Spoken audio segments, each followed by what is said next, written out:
ঠিক আছে, শুনি একবারে ছোটবেলা থেকে যতটুকু মনে আছে আপনার জীবনের গল্প। আমি যখন 7-8 বছর বয়স, মানে এর আগে আমার কথা খেয়াল নেই। জি। 7-8 বছর বয়সে আমার আব্বা মনে হয় 7 বছর বয়সে আমাকে স্কুলে ভর্তি করে। 7 বছর বয়সে? হ্যাঁ, স্কুলে ভর্তি করে। ভর্তির পরীক্ষা চলে, পরীক্ষায় আমি টিকি, আমার বোন টিকে না। ওকে। টিকে না পরে আমাকে স্কুলে ভর্তি করে। ভর্তি করার পর মানে আমার বোনটাকে আমার সাথে মানে আসা যাওয়ার কোনো লেখাপড়া, মানে 1 বছর ও আমার সাথে ট্রেনিং করে আর আমি লেখাপড়া করি। ওকে। নার্সারিতে ভর্তি, তখন প্লে ছিল না নার্সারিতে। আচ্ছা। নার্সারিতে ভর্তি হওয়ার পর পরীক্ষা দিলাম, পরীক্ষাতে প্রথম স্থান অধিকার করলাম। ওকে। যখন মার্কশিট দেওয়া হয়েছে স্কুলে, বাসায় এনে আব্বারে দেখাইছে এবং তার 3 দিন পর মানে অভিভাবকদের একটা চিঠি দেয়, মানে যে ছেলে মেয়েগুলো মেধা তালিকায় থাকে তাদের প্রতি যাতে গার্জেনের একটা গাইড থাকে সেই হিসাবে। আচ্ছা। তো আমি ভাবছি আমার লেখাপড়া ভালো না, ছোট মানুষ তো বুঝি নাই, আমি ভাবছি যে আমার মনে হয় আমার আব্বার আইনে আমার বিচার দিব। এরকম আমি বাসায় যেয়ে খুব কান্নাকাটি করতেছি যে আমার আব্বা আমারে খুব মায়া করে, আমি যদি এখন স্যারের আমার নামে বিচার দিই নিশ্চয়ই আমি কোনো দুষ্টামানি করছি, কান্নাকাটি করতেছি। পরে আমার যে লজিং স্যার ছিল, চিঠিটা ওনাকে দেখানোর পর আব্বারে বুঝাইলো। আব্বারে বুঝানোর পরে বললো যে আপনার মেয়ে তো ক্লাসের ফার্স্ট গার্ল, তো সেই হিসাবে হয়তো গাইড হিসাবে গার্জেনকে ডাকাইছে, আপনাকে যেতে হবে। আচ্ছা। তখন আমার আব্বা কি করছে, আমাকে কোলে নিয়ে কপালে একটা চুমো লাগাই দিছে। দেওয়ার পর বলতেছে তুই আমার সার্থক সন্তান। ওর আব্বু কি করলো, 10 কেজি মিষ্টি নিয়ে গেল স্কুলে। সেখানে সব শিক্ষকদের এবং কিছু ছাত্রদের খাওয়া, ছাত্রীদের। ফার্স্ট হয়েছেন তাই তো? হ্যাঁ, ফার্স্ট হয়েছে। এটা কোন ক্লাসে? এটা আমি নার্সারি থেকে যখন ক্লাস 1 এ উঠেছেন। আচ্ছা, কয় ভাই বোন ছিলেন আপনারা? আমরা ভাই বোন ছিলাম 4 বোন 5 ভাই। 4 বোন 5 ভাই। আপনার পজিশন মানে ভাই বোনদের মধ্যে আপনি কত? আমি সবার বড়। সবার বড় ছিলেন? হ্যাঁ, সবার বড় ছিলাম আমি। তো আমার আব্বা আবার একটু বলে নেই, আমার আব্বা আবার 2টা বিয়ে করছে। আপনি আগের ঘরে না পরের ঘরে? আমি আগের ঘরে। আগের ঘরে, ঠিক আছে। হ্যাঁ, আপনি যেটা বলছিলেন যে স্কুলে মিষ্টি নিয়ে গেছে। হ্যাঁ, তারপর ওইখানে মিষ্টি খাওয়া আসলো এবং গার্জেন সবাইকে ডাকালো। আমার আব্বু এখানে কিছু কথা বললো যে আমি তো আমার মেয়েকে গাইড, বাসা থেকে গাইড দিব, কিন্তু আপনার একটু খেয়াল রাখবেন যাতে পড়ালেখায় অবহেলা না করে। সেখান থেকে আসলো, আসার পর মানে বাসায়ও মিষ্টি নিয়ে আসছে আব্বা। আসার পর আমার মার নাম ছিল সুফিয়া। তো আমার মারে ডাকতেছে সুফিয়া, সুফিয়া দিকায় আসছে, আমার মেয়ে ক্লাসে ফার্স্ট হয়েছে। মানে আমার আব্বা মনে হয় আমার কোলেই রাখছে, তখন বলতে এত বড় মেয়ের কি কোলে রাখতে হয়। আমি আমার মার ব্যবহার গুলো বুঝি নাই তখন, এখন বুঝতেছি। তো আমার আব্বা বলতেছে যে আমার মেয়ে যদি 20 বছরের যুবতীও হয় তারপরেও তো আমি ওরে কোলে নেব। তোমার মেয়ে পাশ করছে, ভালো হয়েছে পাশ করছে, মানে মিষ্টি সবাই ভাগ করে দিই। তো সবাই দিল, দেওয়ার পর মনে হইলো আমার মায়ে খাইলো না, যার বুকের দুধ আমি 2.5 বছর খাইছি সে খাইলো না। কারণ আমার আব্বা খুব রাগী ছিল এবং আমি আমার আব্বা মা কেন মিষ্টি খেলো না সেটা আমি বুঝতে পারিনি। হয়তো ছোট মানুষ, কিন্তু আপনি কিউরিওসিটির জায়গা থেকে এখনো মনে আছে যে মা নিজের মা মিষ্টি খেলো না। আমি বলতেছি ভাই ধাপে ধাপে বললে বুঝতে পারবেন। নিশ্চয়ই নিশ্চয়ই, আপনি খুব ভালো বলছেন, বলুন। তারপরে আমার আব্বা খুব রাগী মানুষ, আমার আব্বা আমার মনে হইলো মারে মারলো, মিষ্টি খালি না কেন, আমার মেয়ে পাশ করছে তুই খুশি না? মায়ের তো আগে খুশি হবার কথা, তুই তো মা। বলতেছে যে না আমি মিষ্টি খাই না, আমার মিষ্টি খাইলে মানে আমার দাঁতে ধরে। তারপর আমি ক্লাস 1 থেকে এইভাবে লেখাপড়া করতেছি, স্কুলে আসা যাওয়া করতেছি, এইভাবে 5 পাস করলাম। আচ্ছা। 5-এ আমি 1 হইল রোল নাম্বার। 8-এ যাই আমি বৃত্তি পরীক্ষা দিলাম, আমি ট্যালেন্ট পুলে বৃত্তি পাইলাম। আচ্ছা আচ্ছা, খুবই ভালো। নারায়ণগঞ্জ জেলার মধ্যে সবচেয়ে ভালো ছিল আমাদের গার্লস স্কুল, বন্দর এখনো তার সুনাম আছে। জি। 9-এ আসলাম, ভাইয়া সত্য কথাই বলবো। জি অবশ্যই, আপনি সত্য কথাই বলবেন। মানে 8-এর শেষ, 9-এর প্রথম, আমি মানে আমার যে আমরা 4-5টা বান্ধবী একসাথে স্কুলে যেতাম। তো আমাদের বাসাটা ছিল একটু দূর, মানে বাসা থেকে আসার পথেও 4 জনের বাসা। আচ্ছা। তো ওদের বাসা থেকে যাইতাম, যাওয়ার পর মানে আমার এক বান্ধবী ছিল রোকসানা, মাহফুজা, ঝিলু। তো ওদের বাসায় যখন যাইতাম, তো আমার বান্ধবীর চাচার বন্ধু ওই বাড়িতে আসা যাওয়া করতো, তো আমাকে দেখতো। কি নাম ছিল ওনার? ওনার নাম ছিল লিয়াকত আলী। লিয়াকত আলী আপনাকে দেখতো? হ্যাঁ, আমাকে দেখতো। তো পরে কিভাবে যেন বান্ধবীর সাথে বা বান্ধবী চাচার সাথে এই ব্যাপারে বলছে যে মেয়েটাকে আমার খুব ভালো লাগছে। তো মেয়েটার বাসা তো আমার পাশের বাসা, মানে আমার শ্বশুর বাড়ি, আমার বাবার বাড়ি আগে, শ্বশুর বাড়ি একটু দূরে, মানে 10 টাকা রিক্সা ভাড়া পরে যেটা হয়েছে। তো মেয়েটাকে আমার ভালো লাগছে, তো মেয়েটার আমি ভালোবাসি এভাবে বলছে। বলার পরে তা আমার বলছে পরে আমি কি ভালোবাসা কি বুঝিই না, ভালোবাসা আবার কেমন? আমার বান্ধবী বলে সিনেমাতে দেখোস না ভালোবাসা করে নায়ক নায়িকারা, তো আমি ওইটা ভালোবাসা? আমার আব্বা আমার মাইরা লাগব, আমার আব্বা আমার মাইরা লাগব, আমি ভালোবাসা করতাম না। তো ভাইয়া এর ফাঁকে একটা কথা ভুলে গেছি। জি বলুন। যখন আমি ক্লাস 7-এ পড়ি, স্কুলে একটা 21শে ফেব্রুয়ারি উপলক্ষে, ভাষা আন্দোলনের উপলক্ষে একটা অনুষ্ঠান হয়। তো সেখানে আমি একটা মানে গান করছিলাম, দেশাত্মবোধক গান, ভাই যে ধনধান্যে পুষ্পে ভরা। ধনধান্যে পুষ্পে ভরা হ্যাঁ, আমাদের এই হ্যাঁ। বসুন্ধরা। আমি যদি ভুল না করে থাকি তাহলে এটা ডিএল রয়েল গান। হ্যাঁ। আচ্ছা হ্যাঁ, বলুন তারপরে। ওই গানটা গাইতাম, গাওয়ার পরে আমার আব্বা ছিল স্টেজে, আর আমি এই শ্রোতাদের মাঝে চেয়ার নিয়ে বসছে। তো আমি যখন ওই গানটা গাইছিলাম, গাওয়ার পরে ওইখানে আমি প্রথম স্থান অধিকার করি। বাহ। তখন পেছন থেকে আমার আব্বার পেছনে যে চেয়ারের লোক ছিল তারা বলছিল যে আব্বারের নাম নিয়ে যে আবুল মিয়ার তো পয়সার অভাব নাই, যাক মেয়েরও কণ্ঠসুর ভালো আছে, মেয়ে দিয়েও শিল্পী বানায় মেয়েরও মানে পয়সা ইনকাম করতে পারবো। ঠিক আছে, এই কথা বলার পরে আমার আব্বা, আমি স্টেজ থেকে নামলাম, নামার পর আমার আব্বা বলতেছে, বাসায় আনছে যে মা আমি তোমাকে একটা কথা বলি, তুমি আজকে থেকে আর গান গাইবে না। ওহো, বাবাই কথাটা বললো? বাবাই কথা বললো। তখন কি আমার আব্বা বলছে গান গাইতে মানা করছে, আমি গান গাইবো না। আপনি গান গাওয়া হ্যাঁ, করে দিলেন? করবো না। তো সেখান থেকে ভালোবাসার কথা শুনে আপনি হ্যাঁ, যেটা বললেন যে না না তো আমার ওই- আব্বা মেরেই ফেলবে। না, আমার আব্বা মেরে লাগবো যদি শুনে যে আমি কারোর সাথে কথা বলছি, কারোর সাথে মানে প্রেম করি। প্রেম বুঝতাম, ভালোবাসা বুঝতাম, পিরিত তখন পিরিত বলতো, লাইন বলতো স্যার, লাইন, ভাইয়া লাইন। লাইন বলতো, হ্যাঁ, হ্যাঁ, হ্যাঁ, লাইন লাইন বলতো। আমার মানে আমার আরো 24 বছর আগের কথা তো, লাইন বলতো। লাইন বলতো। তো আমি মানে যদি- ছেড়ি লাইন করে বা পিরিত করে। লাইন যদি আমি করি আমার আব্বা আমার মেয়েরা লাইবা, আমি না। হ্যাঁ। হ্যাঁ, তাইলে তো হ্যাঁ তোর অনেক পছন্দ করে। আচ্ছা। তাই ভাইয়া কিভাবে যেন ওই বাড়িতে আমি আসতাম, উনি আমাকে দেখে, রাস্তায় একটা টেলার ছিল, সাথী টেলার, ওইখানে জি। আমি জামা কাপড় বানাইতাম। তো ওই টেলারে বসে থাকতো, আমি না লোকটার দেখে, লোকটা আমাকে দেখে হাসতো, আমিও হাসতাম। লিয়াকত। হ্যাঁ, ওকে। তো লোকটা দেখতে খুব সুন্দর ছিল। আমি পিকচার নিশ্চয়ই আপনার চেয়ে বয়স অনেক বড়। আমার চেয়ে বয়সে মানে ব্যবধান আছে 18 বছর, ও মাই গড। অনেক।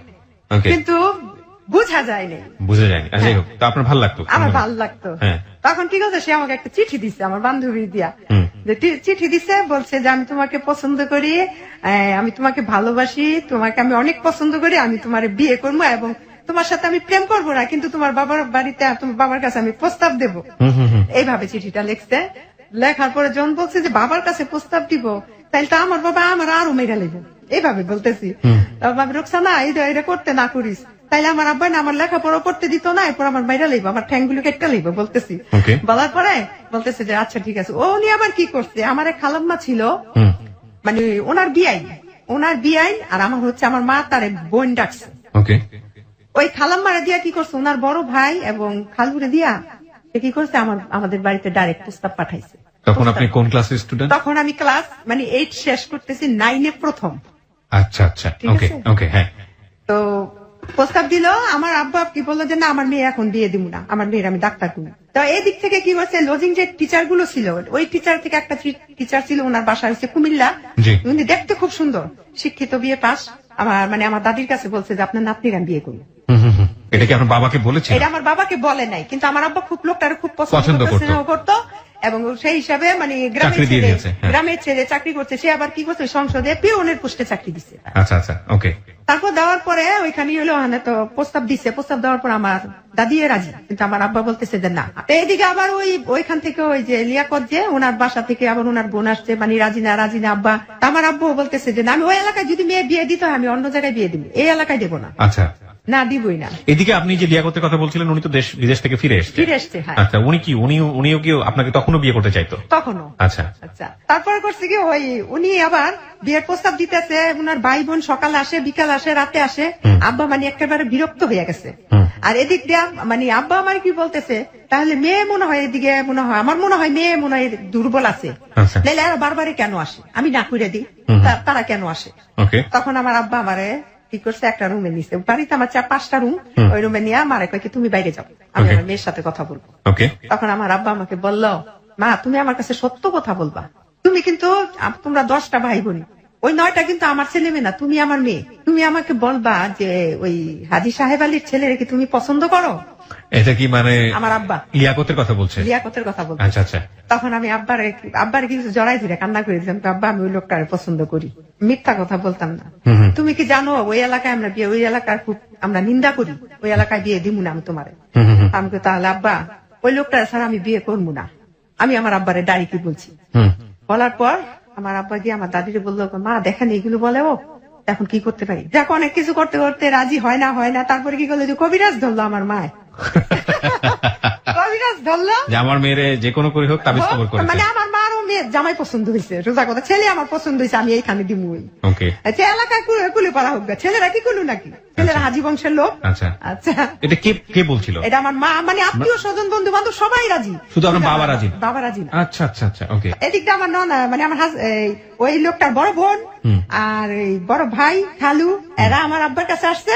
আর এই দিকটা কবিরাজতে তাবিজ দিয়েছে, ওই তাবিজ আমার একটা চূড়ায় ধোয়া শিখাই দিছে। ওই ধোয়া পরে হিটার ছিল ভাই আগে, হিটারে রান্না বাড়া করতো, আগে গ্যাস ছিল না আমাদের বাড়িতে, ওই যে কারেন্টের হিটার, ওই হিটারের মধ্যে কি করছে বলছে যে হিটারের মধ্যে তাবিজটা ফালাই দিতে। তো আমি কি করছি, ধোয়া পরে একটা ধোয়া শিখাই দিছে, ওইটা হিটারের মধ্যে আমি কিন্তু তাবিজটা ফালাইছি, মানে তাবিজটা জ্বলে পুড়ে ছাই হবে আমার আব্বা বলবে। আচ্ছা, ঠিক আছে, ঠিক ভাই পরীক্ষিত একদম। তাবিজটা পড়া শেষ, আমার আব্বা বলছে ঠিক আছে যান, আপনারা এরকম করতেছেন, আমি বিয়ে দিব, আর মানুষের মনে কষ্ট দেওয়া ঠিক না। Very interesting. ওকে, দিল। তারপরে আমার ননাসের জামাইয়েরা সবাই আসলো, আমাকে দেখতে আসলো। তখন মানে এইভাবে করতে 9 থেকে মানে 10-এ উঠলাম, ক্লাস 10-এ। 9 থেকে 10-এ উঠলেন? হ্যাঁ, 10-এ উঠলাম। তো ওই সময় কি আপনার বিয়ে শাদীর ব্যাপারে রাজি হয়ে গেল আপনার ফ্যামিলি? হ্যাঁ, বিয়েটা কি হলো? হ্যাঁ, বিয়েটা হলো। তখন কি আপনি কারণ ক্লাস 10-এ না 9-এ? ওই ছেলেটার একটা স্বপ্ন ছিল আমার কোনোদিন সে ভাগায় বিয়ে করবে না, আর আমার একটা স্বপ্ন ছিল আমি কোনোদিন ভাইগা বিয়ে বসবো না। আচ্ছা, যদি আচ্ছা। বিয়ে করতে হয় তাহলে গার্জেন নিয়েই করবো, আচ্ছা। সামাজিকতা বজায় রেখেই করবো। আচ্ছা আচ্ছা, এটা ছিল আমার ভিতরে। ওকে। তার মানে আপনি 9 থেকে যখন 10-এ উঠলেন তখন আপনি তখন বিয়েটা করলেন? ওদের বাসা থেকে লোক আসলো, আসার পরে ননাসের জামাইয়েরা সবাই আসলো, ভাই বোন। আয়সা কি করলো, ভাই আমার দেখা বলে কোন ক্লাসে পড়ো, অ্যাড্রেস লেখো। লিখতে গেলাম, লিখছি, কিন্তু হাত কাঁপতেছিল তখন। লেখার পর তারপরে ননাসের জামাই কি করলো, আমারে ওই ওনার বড় বোনের জামাই, যেটা ওই যে ঢাকা লালমাটিয়া কলেজের সাথে ওনার বাড়ি, জি। তো উনি আমাকে কি করলো 2000 টাকা দিল। 2000 টাকা দিল, দেওয়ার পরে যে আমি তো তোমার বিয়েটা খেতে পারবো না, আমি 3 দিন পরে বাহিরে কুয়েত চলে যাচ্ছি, আচ্ছা, তোমাদের প্রতি শুভকামনা থাকবে। ঠিক তার 5 দিন পর শুক্রবার আসলো, আসার পরে মানে বিয়ের ডেট, ওকে। বিয়েটা হইল। হওয়ার পর তারপর ওনাদের বাড়িতে ওনারা চলে গেল। তারপর আমারে কি করলো, ওইখান থেকে শুক্রবারে বিয়ে হইলো। অনেক ভাই বিয়ে হয়েছে তো ঠিক, কিন্তু ওই লোকটার কাছে তো আমি যাই না।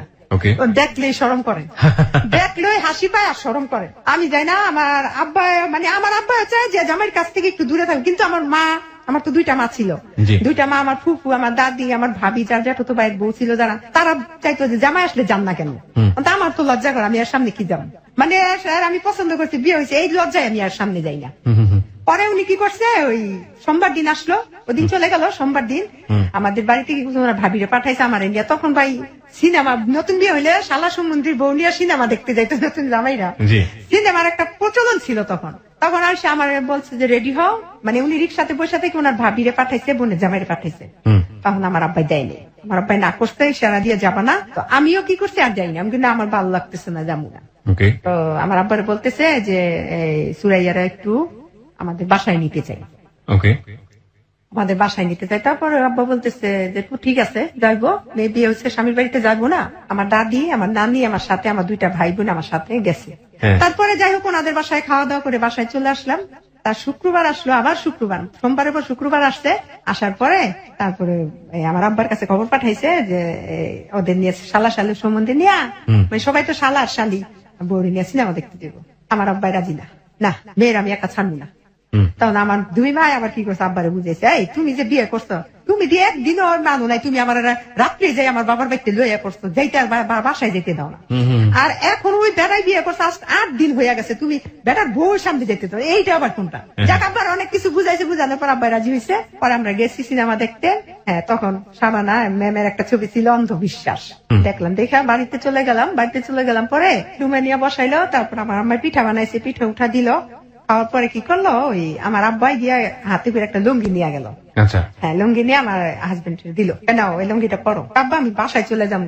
আরে মিয়া যায় ওনে, শ্বশুর বাড়িতে মাসে বিয়ে করলে 2-1 দিন থাকে না, যাক ওইখানে থাকলো। লুঙ্গি টুঙ্গি পরার পরে রাত্রে কথা টথা হইলো। আমার দাদি, আমার নানি আমার সাথে ছিল, আমার ভাবি ছিল, এদের 2টা পর্যন্ত কথা হলো। 2টার পর উনিরা বাসায় চলে গেল, যার যার বাসায়। তারপর ওনার সাথে আমার কথাবার্তা হওয়ার পর ভাই এক সময় মানে ওনার সাথে আমার মানে স্বামী স্ত্রীর যে ব্যাপারটা ওইটা হইলো। ওকে, তখন আমার বয়স 15 বছর। জি, পড়াশোনা তখনও করছেন? হ্যাঁ, পড়াশোনা হইতেছে। ওকে, আচ্ছা। তারপরে এইভাবে কাটলো অনেকদিন। কাটার পর অনেকদিন কি 22-25 দিন, হ্যাঁ 26 দিনের দিন। আমার এখনো মনে আছে 31 তারিখে বিয়ে হয়েছে, জানুয়ারি 1992, যা 31শে জানুয়ারি।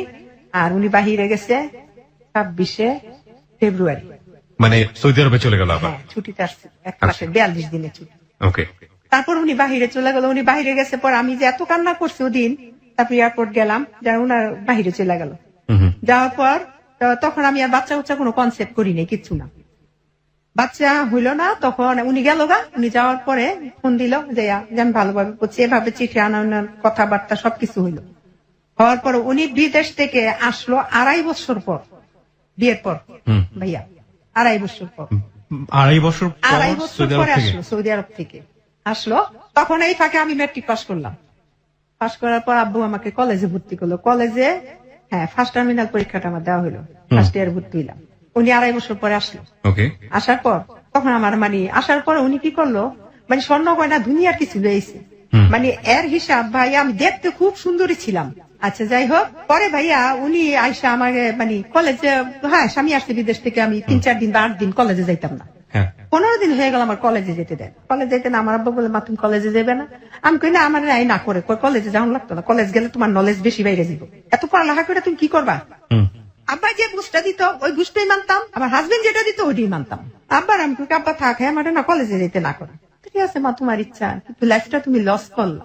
ওহ ভাইয়া, এর মধ্যে আমার মনে হয়েছে আরেকটা কথা, লাইফটা যখন লস করলা, আমার যেদিন গায়ে হলুদ, ভাইয়া এই কথাটা আমার মনে নাই, আমার আব্বার কথাটাই লাগছে। আমার গায়ে হলুদের দিন আমার আব্বা হলুদ নিয়ে আমার কপালে ভাবে দিতেছে, দিয়ে বলতেছে, আমার হাজবেন্ডের সাথে আমার বয়সের অনেক ডিফারেন্স, বলতেছে যে মা তুমি তো বিয়ে করলা ঠিক আছে, কিন্তু তোমার সংসার কইরা সাপ মিটবে না, এই কথাটা বলছে। বলার পর আমার মা কি করছে, আমার আব্বারে ধাক্কা লাগাইছে, তুমি কি কাও মুখ দিয়ে এগুলো ভাইয়ারে, খেয়াল করছো যে আমার বয়স কত, আমার মেয়ে মাত্র 15 বছর। তখন মনে হয় লোকটার বয়স 32 বা 33 এরকম। যাই হোক, পরে ওই আমার আব্বা প্রথম বছর কলেজে যাওয়া বন্ধ হইলো। বন্ধ হওয়ার পর আমার প্রথম বাচ্চা, প্রথম 3টা ছেলে, আমার প্রথম ছেলেটা আমি কনসেপ্ট করলাম। কলেজ ছেড়ে দিলেন? ছেড়ে দিলাম। আসার পর 1 মাস স্বপ্ন শেষ হয়ে গেল, ডাক্তার হওয়ার স্বপ্ন ছিল, শিল্পী হওয়ার স্বপ্ন শেষ, শিল্পী হওয়ার স্বপ্ন শেষ। কিন্তু খুব ইচ্ছা ছিল ডাক্তারের চেয়ে বেশি শিল্পী হওয়ার ইচ্ছা ছিল, সত্যি কথা। তারপরে ওই কলেজে বন্ধ করলো। তখন আমার 1 মাস পরে আমার মাথা টাথা ঘুরে খাওয়া দাওয়া করতে পারি না। তখন নারায়ণগঞ্জ সদরে আমার মহিলা ডাক্তার দীপা ইসলাম, ওনার কাছে নিয়ে আসলো, প্রেসার প্রসাব টেস্ট করাইলো, করার বলে যে বাচ্চা পেটে, কনসেপ্ট করছে আপনি প্রেগনেন্ট। যাক, প্রথম ছেলেটা এইভাবেই সংসার খুব সুখে শান্তিতেই কাটলো। এর মধ্যে আমার হাজবেন্ড যখন বাচ্চাটা পেটে দিয়ে উনি আবার বাহিরে চলে গেল। যখন বাচ্চাটা প্রেগনেন্ট হইলাম তখন উনি আবার ওই যে ছুটি শেষ 42 দিনের গেল গা। আসলো 3.5 বছর পর, আবার আসার পর আইসা দে ও বাচ্চা 3.5 বছর, প্রায় 4 বছরের হইলো। হওয়ার পর আবার 42 দিতে ছুটি। প্রথম বছর 2.5 বছর, খেয়াল করবেন ভাইয়া, 2.5 বছর, দ্বিতীয় বছর 3.5 বছর, কয় বছর হইল? 6 বছর। আসলো, আসার পরে থাকার পরে আবার দ্বিতীয় বাচ্চাটা কনসেপ্ট করলাম। তো এর মধ্যে যখন উনি বাহিরে ছিল, আমি আবার এনজিও যে পশিকা ছিল, পশিকাতে আমি একটা জব করতাম। ওইখানে জব করলাম। ওই জবটা প্রায় 15 বছরের মতো আমি করছি, 13-14-15 এরকমই বললাম। এই ফাঁকে স্বামী বিদেশ থাকে, মার কাছে আমার ছেলে থাকে, আমি একা বসে থাকবো, লেখাপড়া যখন হইলো তো একটা জব করি। পশিকাতে আমি জব করলাম কৃষি কমিটিতে মহিলাদের নিয়ে। হওয়ার পরে উনি আসলো, আসার পরে দ্বিতীয় বাচ্চা কনসেপ্ট হইলো। কনসেপ্ট হওয়ার পরে 42 দিনের ছুটি, আবার গেল। সরকারি চাকরি করতো তো 42 দিনের বেশি ছুটি পাইতাম না। যাওয়ার পরে দ্বিতীয় বছর আসছে 7 বছর পরে, 7 বছর পর দ্বিতীয় বাচ্চা হওয়ার পরে, সে যে বাচ্চা যখন আমি কনসেপ্ট করছি, দ্বিতীয় ছেলেটা তার 7 বছর পরে আবার আসছে বিদেশ থেকে। মাই গুডনেস, এটা তো গ্যাপ, এত বড় গ্যাপ। আপনি কিছু বলতেন না, যোগাযোগ করে বলতেন? বুঝতাম না তখন, আমি এতই ছিলাম না, বুঝি নাই তখন। কি ভাইয়া, সত্যি কথা, যেটা বাইরে থেকে একটা গয়নাগাটি আনতো, ভালো লাগতো দেখতে, বাইরে থাকলে ভালো, তখন একটা মনে হচ্ছে বাইরে থাকাই ভালো। বাইরে থাকাই ভালো। আবার মাসে 5-10 হাজার টাকা দিছে, হাত খরচ টাকা পাইতাম, এইগুলো বুঝি নাই যে টাকাই যে সবকিছু না, এখন বুঝি, তখন বুঝি নাই। তারপরে 7 বছর পরে আসলো। আসার পর আমার আব্বা তখনও জীবিত, তখন বলতেছে যে এইভাবে তো স্বামী সংসার হয় না। তুমি খেয়াল করছো, বিয়ের পরে 25 দিন, তারপরে 2 বারে 42 দিন, তো কতদিন তুমি সংসার করলা, হিসাব করো তোমার। উনি বাইরে থেকে আসবে 3 দিন আগে, তুমি একটু হিসাব করছো, তুমি এবার আসলে বলবা যে আপনার কাছে আমি থাকতাম না, আপনার ভাত খাইতাম না, আমি আপনার কাছে থাকতাম না। কে বলে দিল আপনাকে? আমার আব্বা শিখাই দিল। আপনার কাছে থাকবো না, আপনার ভাত খাইতাম না, আপনি যদি বাহিরে যান। ঠিক আছে বলুন। 3 দিন পর আসলো, ওই 3 দিন আগে বললো। আসার পরে সকালবেলা আসছে, আসার পরে বাসায় গেছে সকালবেলা 5টা বাজে এয়ারপোর্টে অ্যাটেন্ড করছে। তো সেখান থেকে আমার বড় ছেলেটা আসছে, আমার ভাই, আমার বোন জামাই, এরা এসে নিয়ে গেছে। যাওয়ার পরে থাকলো, তারপর রাত্রে আমি বলতেছি, আমাকে একটা কথা বলবো আপনার। তখন আমি তারে মানে সংসার যে 12 বছর হয়ে গেছে আপনি করেই বলি। আচ্ছা আচ্ছা, আমি আপনার একটা কথা বলবো, বলো। আমাকে আমার আব্বাই কইছে আপনি যদি বিদেশ যান তাহলে আপনার ভাত আর খামু না। ওকে, আবার আপনি নিজে বলেন না, বলছে আমার মানে আব্বাই যে বলছে, তা আব্বা, এটা তো আমার কথা ছিল না। Right. আর তখন স্যার ভাই আমার জ্ঞানও ছিল না আচ্ছা। যে আব্বার কথা বললে কি কোনো একটা খারাপ মানে মাইন্ড করবো নি বা খারাপ ভাববো নি, এইগুলো কিছু বুঝি নাই। Right. আমাকে আমার আব্বাই বলছে আপনার ভাত আর খামু না আপনি বিদেশ গেলে। যদি এবার এটাকে তোমার আব্বাই বলছে, তোমার কথা কি? আমাকে আমার আব্বার মতেই মত, আপনি যাইতে পারবেন না। তাহলে এবার বেশি দিন থাকবো না, 2 বছর থাকবো। তুমি এতদিন ওই করছো, নিজেদের লাইফটা একটু সেটেল না কইরা কি করবো? ওকে, আমার যে 2টা ছেলে হয়েছে, ওদের ভবিষ্যৎ আছে না, আচ্ছা, এই সেই যাক। তারপরে গেল আবার, থাকার পর 2 বছরই থাকছে, বেশি থাকে না। এসে আচ্ছা, আসলো, আসার পরে এই সময়টাতে তো বিদেশে থাকতো, দেশে এসে কোনো প্রপার্টি টোপার্টি করা, জমি জমা করা, এগুলো করতো? কিছু না, কিছু করে শুধু মাসে মাসে কিছু টাকা দিত। হ্যাঁ, আচ্ছা, আর বাবার উপরে খাইতাম, দুধ খরচ দিত না ছিল। মনে করছে নানা নানির আছে, চলবো না। এই যাক, তারপর আসলো, 3য় বার আসলো পরে তুমি আর গেল না। তো মোট কত হইলো? 14 বছর হইলো। 14 বছর, হ্যাঁ। 14 বছরের মধ্যে তার সাথে আমি। তখন আপনার ছেলের বয়সটা কত? আপনার বড় ছেলের বয়সটা কত? বড় ছেলের বয়স হয়েছে 10 বছর তখন। 10 বছর, 10 আচ্ছা, বছর। ওকে। হ্যাঁ, আপনি যেটা বলতে চাচ্ছেন, 2.5 বছর পরে। 14 বছরে কতদিন সংসার হলো আসলে? 342 হিসাব করেন, 342 দুগুণে 84। 84 মাস না, নাকি? 84 দিন। 84 দিন 14 বছরে মাত্র? আর 42। My goodness. আচ্ছা ঠিক আছে, বলুন তারপর। 42 এটা বাঙালি নারী বলেই সম্ভব। এরা আসলেই মানে সংসারের জন্য কতটা স্যাক্রিফাইস করে চিন্তা করা যায় না। হ্যাঁ বলেন তারপরে। তারপর আসলো, আসার পরে আমার মা বলতেছে 2টা ছেলে একটা মেয়ের দরকার আছে। মা, মেয়ে না থাকলে সংসারের মাতৃত্বের কোনো স্বাদই থাকে না। তো একটা মেয়ের দরকার। আমি মেয়েটা নিব না, আমার 2টা ছেলেই থাকুক। মানে একটা মেয়ের জন্য 2য় ছেলেটা হইলো। আচ্ছা, 3 নম্বর ছেলেটা হইলো একটা মেয়ের জন্য। তারপর যাক, আমার মা বলতেছে যাক দেখি। আচ্ছা, আমি কখনো কোনো মেডিসিন খাইতাম না ভাই, ওকে, কারণ গ্যাপ অনেকদিন গ্যাপে আসতো না, রাইট, কিন্তু আমি মেডিসিন খাইতাম না। আচ্ছা। তারপরে 3য় ছেলেটা আমি কনসেপ্ট করলাম। মেয়ের জন্য আসলে আরেকটা ছেলে হলো। আরেকটা ছেলে, মানে মেয়ের জন্য আরো 2টা ছেলে। প্রথম তো ছেলে হইলো, জি জি জি। মেয়ের জন্য। আর উনি তো তখন প্রথমেই বলছে যে আমার ছেলে হবে। আমি সৌদি আরব স্বপ্নে দেখছি আমার ছেলে হবে। আর এদের বংশের মধ্যে যারা চাচ্ছ, যারা তো মামতো, যত জায়গায় আত্মীয় স্বজনের সবার প্রথম মেয়ে হয়েছে, আচ্ছা। শুধু আমারই ছেলে হয়েছে প্রথম। আচ্ছা, হ্যাঁ, ছেলে চাইছে, আল্লাহ বেশি করে ছেলেই দিছে।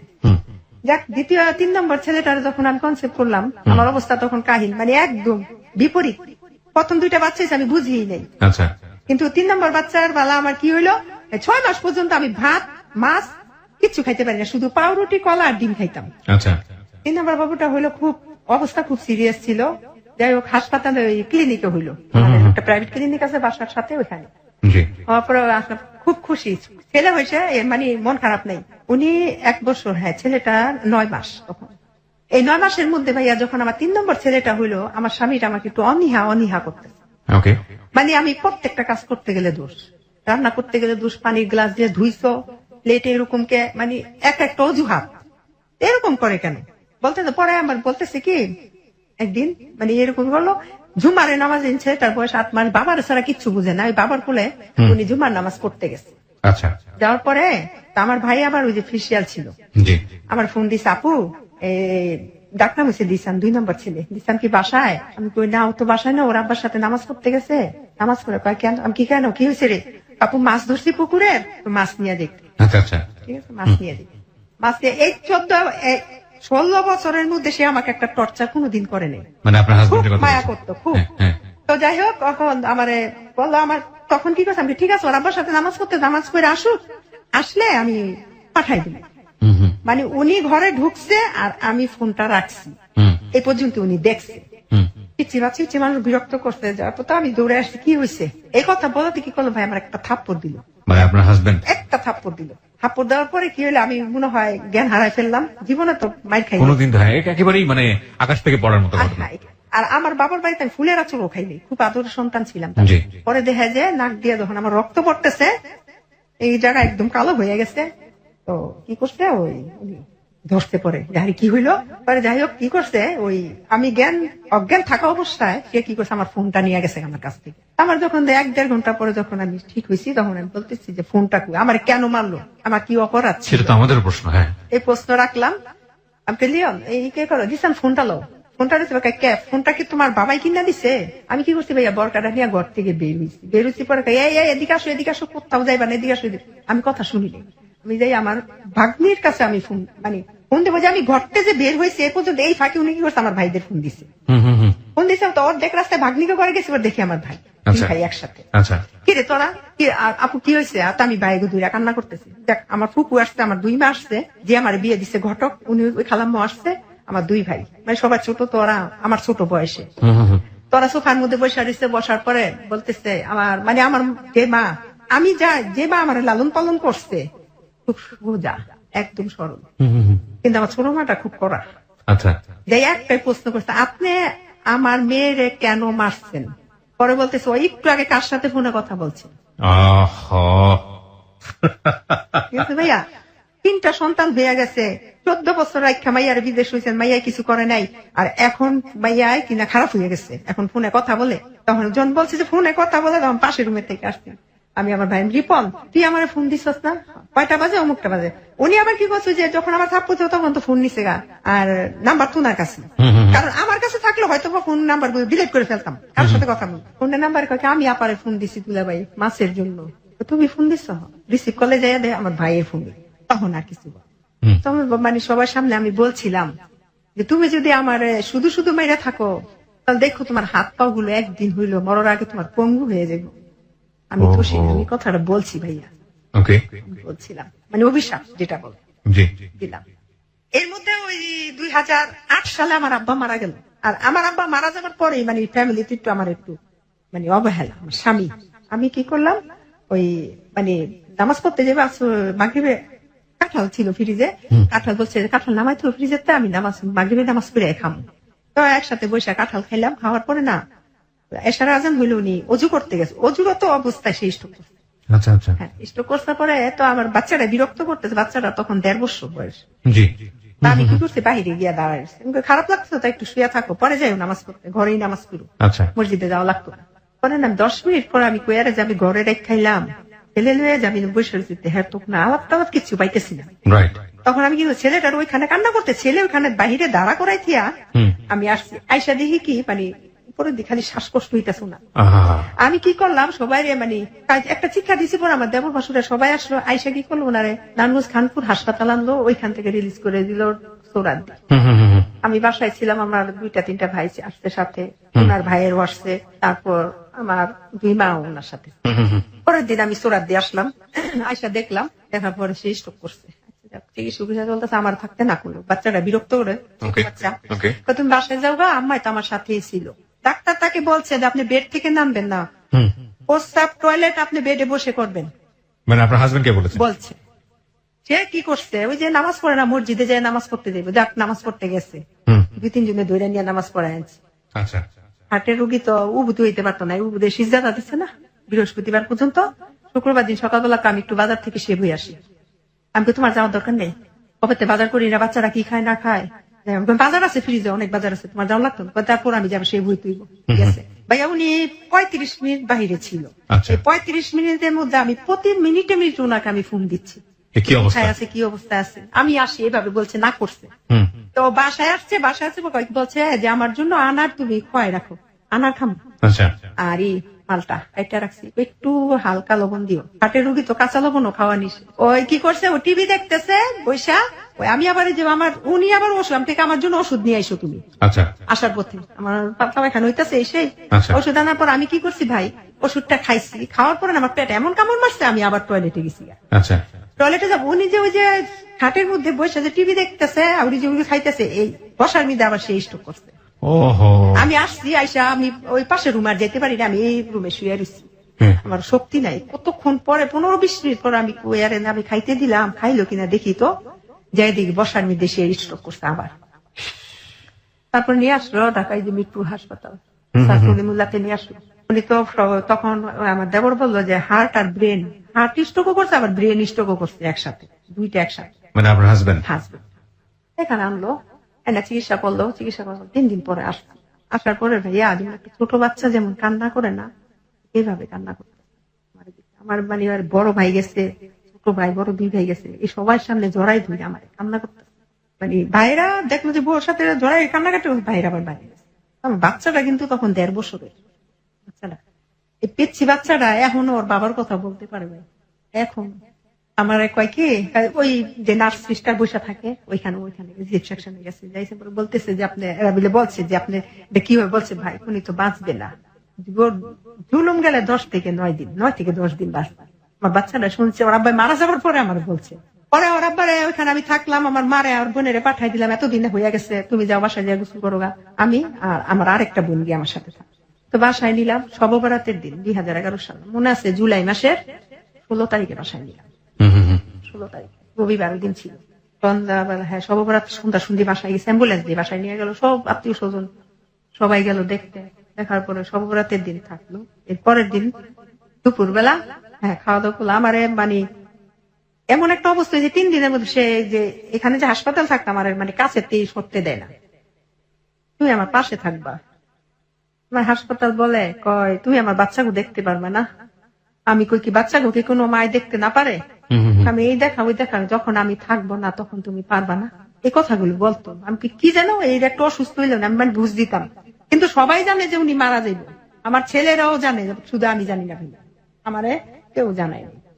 তারপরে আমার বলতেছে ডাকতে পারবো না বাচ্চাদের, হ্যাঁ পারবো, তুমি বিদেশ ছিল, তুমি কি বাচ্চাকে পালছো, পারলে তো আমি পালছি, আমার মায় পালছে, তুমি তো খালি একটা করে জন্ম দিয়ে বিদেশ চলে গেছো, আমি তো পালছি। না এই থাকা না, আমি তো ওই থাকা ছিল আশা, আর এই থাকা তো না থাকা মানে আমি আর আসবো না, এভাবে বলতো। ধরো এগুলো বললো না তো। হাসপাতালে বাসায় নিয়ে আসলাম, বাসায় সুন্দর ভালো 2 দিন ভালো। 3 দিনের দিন দুপুর বেলা, হ্যাঁ উনি তো মনে করেন এক সাইড অবশ হয়ে গেছে, অবশ হয়ে গেছে, বাম সাইডটা পুরা, মানে এমন স্বাস্থ্যবান ছিল, লম্বায় ছিল 6 ফুট 2 ইঞ্চি। আচ্ছা, দেখতেও চেহারা খুব সুন্দর ছিল, মানে আমাদের এলাকায় এত সুন্দর দেখিনি আমি।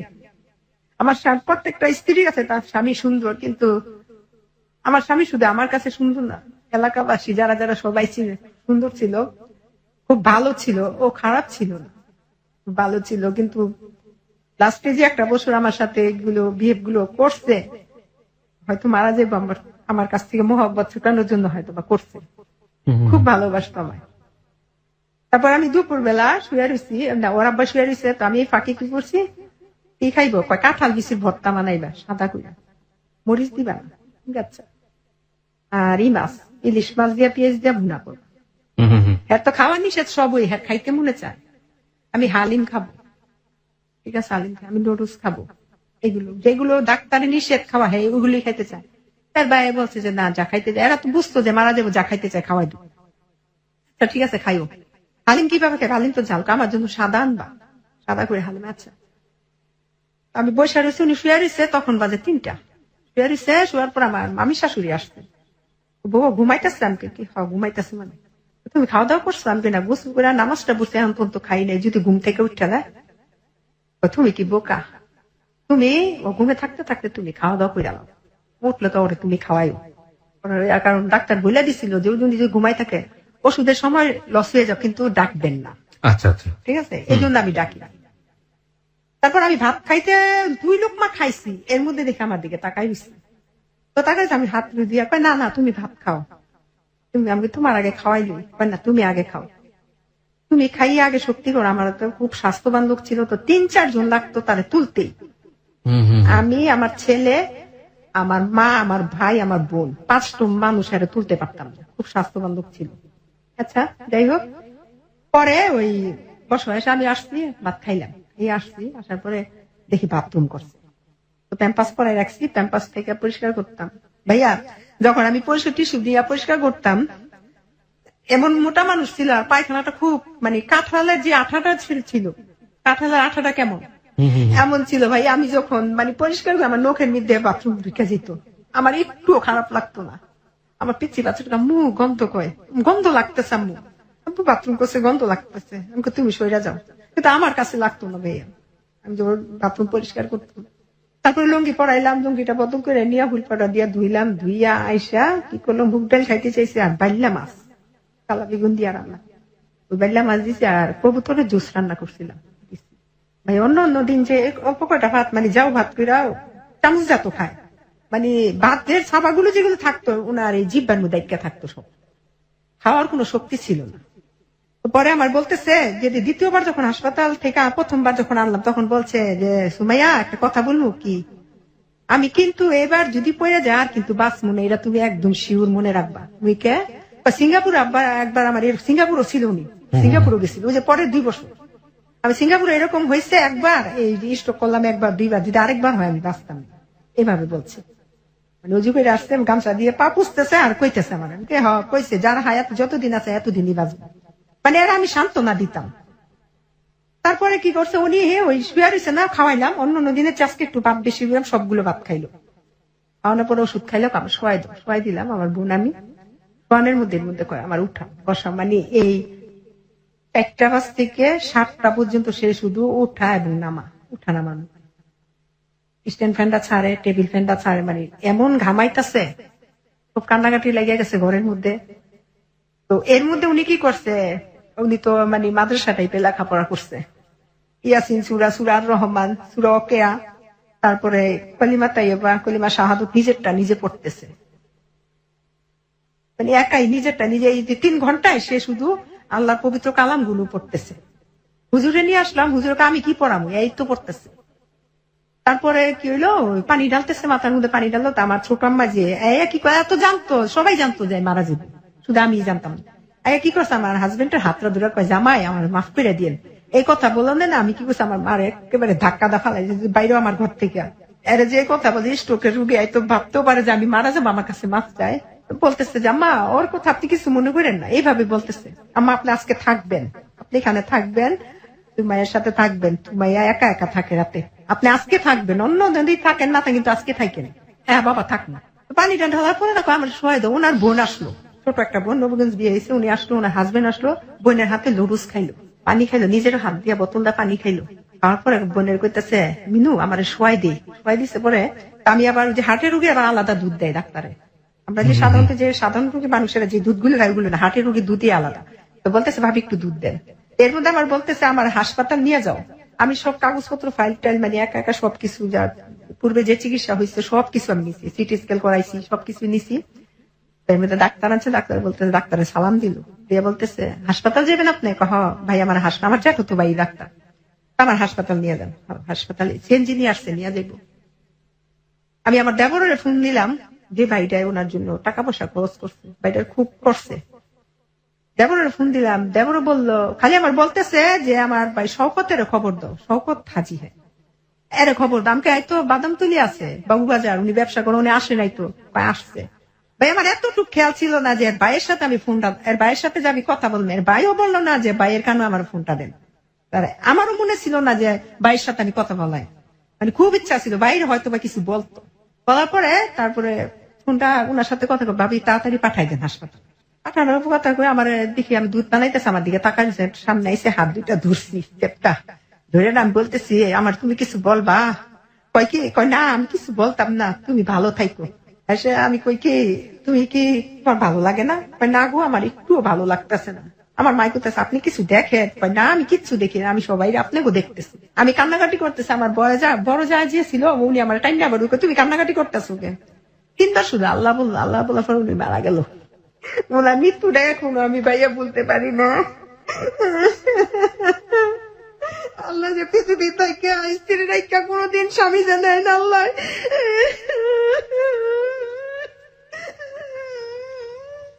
আমার অনেক ভালোবাসতো,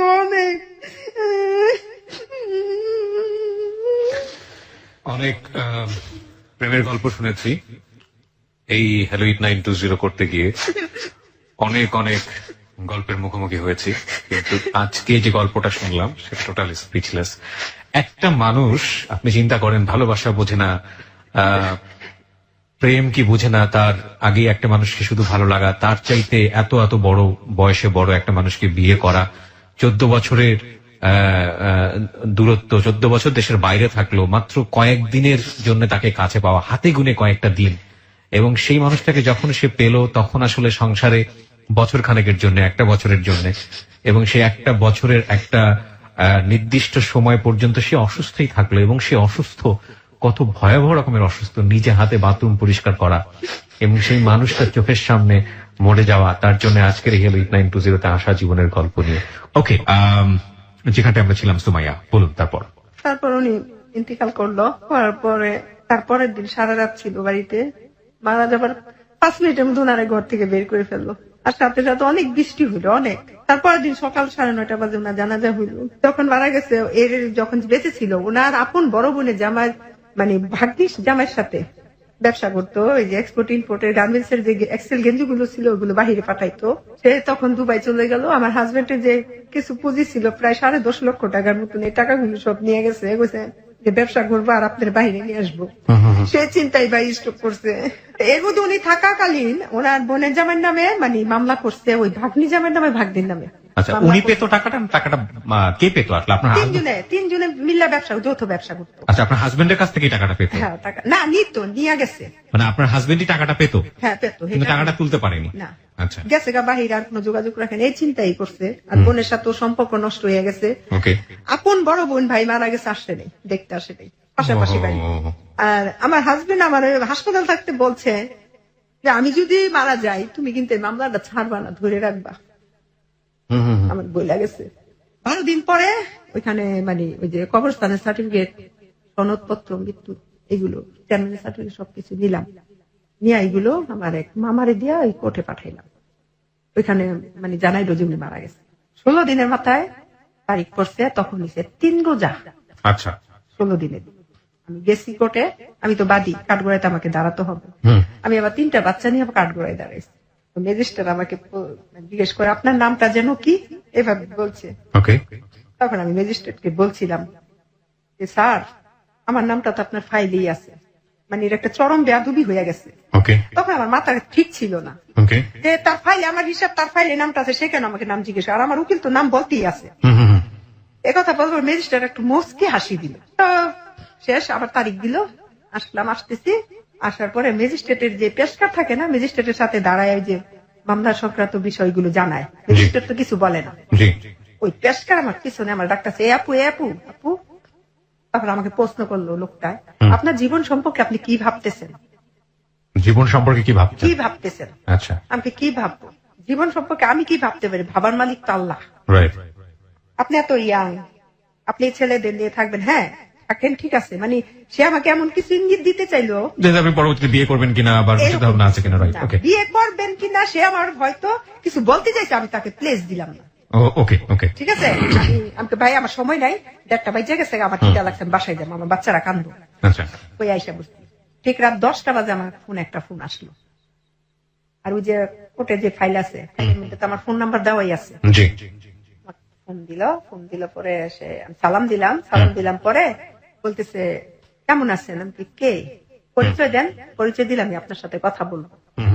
অপরিচিত মানুষের সাথে কি আপনি কথা বলেন? নাম কি না? হ্যাঁ বলতাম, কিন্তু আমার হাজবেন্ড মারা গেছে আজকে 16 দিন, আমার ওই মন মানসিকতা নাই, আপনি ফোন রেখে দেন। বললাম, মানে এই কথাটা বলে আমি ফোন কেটে দিছি। পরে আমার মা জিজ্ঞেস করে কে? আমি কে যেন ফোন দিছে, কেমন আছে এগুলো জিজ্ঞেস করতেছে। পরে আবার ফোন দিছে, পরে আমি কে? আপনার না বললাম যে আমি এখন কথা বলতে পারবো না, আমি সারাদিন রোজা রাখছি, আমি এখন কোনো কথাবার্তা কিছু বলতে পারতাম। আবার দিছে, পরিচয়টা কি খুব জানা দরকার? আমি হ্যাঁ অবশ্যই। অপরিচিত লোকের সাথে আমি কেন কথা বলবো? আমি আরেকজনের স্ত্রী। পরে বলতেছে, তখন সে আমাকে পরিচয় দেয় আমি কিনা হক। তারপরে বলছি, তখন আমি বলছি স্যার আপনি আমাকে ফোন দিচ্ছেন? হ্যাঁ আপনার সাথে আমার কথা আছে। কি কথা বলেন স্যার? আমি ঘুরাই ফিরে নাড়াচাড়া কিছু বলতে পারি না। আমার খুব ভালো লাগছে, আমার ওয়াইফ মারা গেছে 1 মাস 20 দিন লিভার ক্যান্সারে, আমেরিকাতে মারা গেছে। আমার সংসারে একটা ছেলে একটা মেয়ে আছে। তোমার 3টা ছেলে আমি দেখছি, আমার ছেলে মেয়ে 2টা তুমি নিবা, তোমার ছেলে মেয়ে 3টা আমারে দিবা, আমি তোমার বিয়ে করি। আমাকে স্যার এখন তো আমি কিছু এই বিষয়ে আমি কোনো কথা বলতে পারবো না, 40 দিন পর আপনাকে জানাবো। তারপর বলতেছে ঠিক আছে 40 দিন পর। এর মধ্যে ভাই 40 দিনের মধ্যে সে আমার সাথে প্রতিদিন 3 থেকে 3.5 ঘন্টা রাতে কথা বলতো। আমি ভাই তার সাথে কথা বলতাম ভয়ে, যদি তার সাথে উল্টা পাল্টা কোনো আচরণ করি তার হাতে আমার মামলাটা ব্যতিক্রম করে ফেলে, আমি তার সাথে সবসময় ভয়ে কথা বলতাম। বলার পর উনি আমাকে কি করছে, ওই 40 দিনের 3.5 ঘন্টা 4 ঘন্টা কথা 40 দিনে একটা মানে দোয়া মাহফিলের আয়োজন করছি ওনার জন্য, ওনার নামে মাগফিরাতের রুহের মাগফিরাতের জন্য। সে আবার কি উঠছে রাতে ফুটতেছে, আজকে 40 দিন শেষ হয়েছে। তখন বলতেছে যে আপনি আমাকে রেজাল্ট দিবেন। আমি কই ভাই আপনার একটা, এতদিন তো বলছি স্যার, আজকে বললাম ভাই। দেখেন আমার 3টা শিশু সন্তান, যদি মেয়ে হইতো আমি একটু বিবেচনা করতাম, ছেলে। আমার এই 3টা সন্তান যে মানে সুসন্তান হবে আমি কোনো গ্যারান্টি দিতে পারি না। আমি ভাই বিয়ে টিয়ে করতে পারতাম। আপনি স্ট্রেটলি জানাই দিলেন। হ্যাঁ, ওকে। এই কথা বলার পরে সে আমাকে মনে করেন অনবরত মনে করেন প্রতিদিনই ফোন দিত, মানে ওনার অফিস টাইম শেষ করে আমার ফোন দিত। আমি ভয়েই কথা বলতাম, তারপরও ভয়ে আচ্ছা। বলার পর সে আমার সাথে 3.5 মাস কথা বলছে। বলতে বলতে যখন যেদিন লাস্ট রাত, সেদিন 4.5 ঘন্টা শুধু আমি কথা বলছি। এই 3.5 মাস সে আমার সাথে সে কথা বলে গেছে, আমি মানে 2-1টা কথা বলছি। আর সেদিন আমি তারে কথা ফিনিশিং দিচ্ছি, মানে কথা তারে বলতে দেইনি। আপনি অনেক কথা বলছেন, এবার আপনি শুনবেন, আমি বলবো। অনেক কথা বলার পরে তাকে আমি বলছি যে অনেক অনেক কিছু বলছি ভাইয়া তার ফিরানোর জন্য। তারপর বলছি, লাস্ট উনি বলছে যে জীবনে যদি কখনো প্রয়োজন হয় আমার নাম্বার একটা নক করবা, আমি তোমার পাশে দাঁড়াবো। তখন আমি বলছি জীবনে আপনার কাছে আমি নক করবো কখনোই না, এই মুহূর্তে আপনার ফোন নাম্বারটা আমি ডিলিট করে ফেলি। আসলে ভাই ডিলিট করি নাই, আমি কখনোই আপনাকে ফোন দিব না, আপনি আমাকে কখনো ফোন দিবেন। গেল এই পর্যন্ত। আমার হাজবেন্ড যে চলার একটা সেফটি ছিল, ব্যবসাতে ওনার টাকা ছিল, হ্যাঁ 2 লাখ টাকা ছিল। সেই 2 লাখ টাকা ওইখান থেকে আমার প্রতি মাসে 8 থেকে 9,000 টাকা মাসে দিত। আমি বড় ছেলেটা তখন ক্লাস 9-এ পড়ে যখন ওর আব্বা মারা গেল। 15 কি 14 বছর হইব এখন, না একটু বেশি, 15 বছর। এখন তো 22 চলে। তোর আব্বা মারা গেছে 6 বছর শেষ হয়ে গেছে না, 7 বছর। তো ছেলেটারা মিলে ইন্টার পর্যন্ত মেট্রিক পাস করলো, ইন্টার পাস করাইলাম। কিন্তু ভাইয়া আর তো 2টা ছেলে আছে। একটা ছেলে আমি প্রাইভেট মাদ্রাসায় পড়াইলাম, সেখানে বর্তমানে ও হাফেজ। ভেরি গুড, খুবই ভালো। আর ছোট ছেলেটারও মাদ্রাসাতে দিচ্ছে, ওই ছেলেটাও লেখাপড়া মানে কোরআন নাজারে আছে, এখন কোরআন পড়তেছে। এর মধ্যে টাকা পয়সা আমার হাজবেন্ডের যেখানে টাকা ছিল সেখানে টাকা এরকম ভাবে আসতো, 1 মাস যদি টাকাটা থাকতো 3 মাসই বন্ধ থাকতো, বাকি 3 মাসটা তো আমাকে কাভার করতে হতো ঋণ করে। সেই ঋণগুলিকে আমার পরে আবার শোধ করতে হতো। আর এই কথাটা বলে রাখি, আমার ঘরে বর্তমানে আজকে 21 বছর ধরে এনজিও সমিতি আছে, ওর আব্বা থাকতে এগুলো। তো ভাই দেখা যায় যে 3 মাস যদি টাকাটা বন্ধ হয়ে যেত, ওই সমিতির থেকে কিছু, আমি তো আবার ওই সমিতির সভাপতি ছিলাম, আসি। ওই সমিতি থেকে কি করতো, ওই ঋণ টিন তুললা, ওই যে ঋণটা থাকতো ওইটা দিতাম। এরকম করতে হতে যখন ওইখান থেকে ব্যবসা থেকে টাকাটা দিত ভাইয়া, টাকাটা 1,000 করে, 2 লক্ষ টাকা 1,000 করে দেওয়া শুরু করলো। আজকে 1,000 টাকা দিলে 3 দিন পরে আবার 1,000 টাকা দিত। তো 3 দিন পরে যদি ভাই আমার ঘরে আমরা ফ্যামিলি মেম্বার তো 4 জন, এর মধ্যে ছেলেদের লেখাপড়া, খাওয়া খরচ, মাদ্রাসা খরচ দিতে হইতো। তো সবকিছু মিলায় ভাইয়া দেখা যায় আমি যে ঋণটা করতাম, ওই ঋণটা পরবর্তীতে টানতে সমস্যা হয়ে যেত। তো যাই হোক, এরকম করতে করতে গেল কয়েক বছর, ঋণ মুক্ত হইলাম। ঋণ যেটা তুললাম ওইটা শেষ করে ফেললাম। ওরা এই 5 বছরের মধ্যে, ঠিক 5 বছর পর, 5 বছর না 5 বছর 5 বছর শেষ, গত ফেব্রুয়ারি মাসের 9 তারিখে, মনে আছে একদম তারিখটা আমার সারা জীবন মনে থাকবে। ফেব্রুয়ারি মাসের 9 তারিখে আমার ফোনে রাত 1টা বাজে একটা ফোন আসছে, তখন আমি তাহাজ্জুদ নামাজ পড়তেছিলাম। ওই সময় যখন ফোন আসলো, তো ফোন তো সাইলেন্ট, পরে দেখলাম কে যেন, পরে আমি বেগ দিলাম। ভাইয়া মিথ্যা কথা বলতাম না, হয়তো ভাববেন আপনার খারাপ, না নিশ্চয়ই আপনি আপনার জীবনে যেটা ঘটেছে আমি বেগ দিছি, পরে সে আর ধরে না।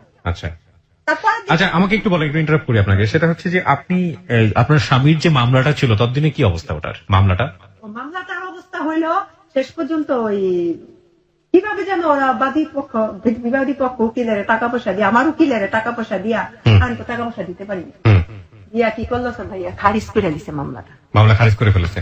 আচ্ছা, ওকে। তারপর ব্যাগ দিলেন, তারপর ফোন আসলো। ফোন আসার পর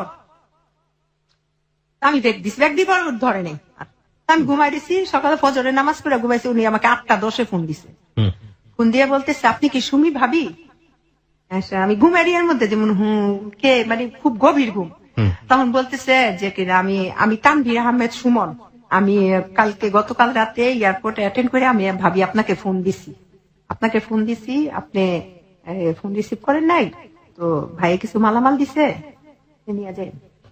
সেই বন্ধু ঘুমেছেন রেখে দিছি। পরে আমি বলতেছি ভাই আপনি কারে দিচ্ছেন, রং নাম্বার রেখে দিছে।